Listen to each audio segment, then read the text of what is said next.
Alright, so welcome back everyone to the second session of the blocks and attribute tutorial. The first video contains how to make a block in AutoCAD and give the block an attribute. So today we'll be looking at how to use dynamic block in AutoCAD, and we'll see how we can get different visibilities from a single block.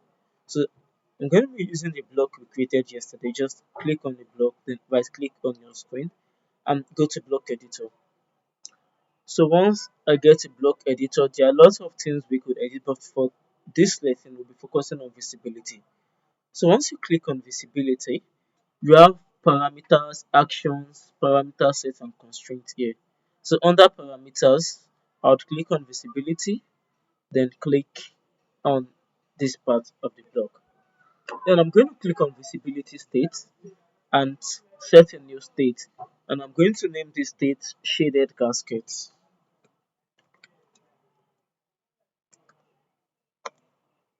So once I'm done, I'll click OK. So on my shaded gasket visibility, what I just want to do is I'm going to arch it using a pattern fill. So just select the internal boundaries of the gasket, select an angle, then make it smaller. Let's say 0.05. Okay. So then close actuation. So let's create one more visibility.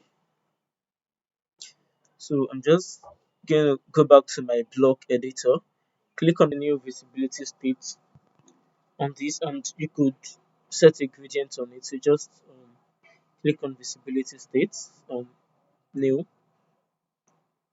Okay, so we have the new visibility state. So let's rename it as gradient arch gasket. Then it okay. So you could just change the arch to a gradient arch and pick the internal side.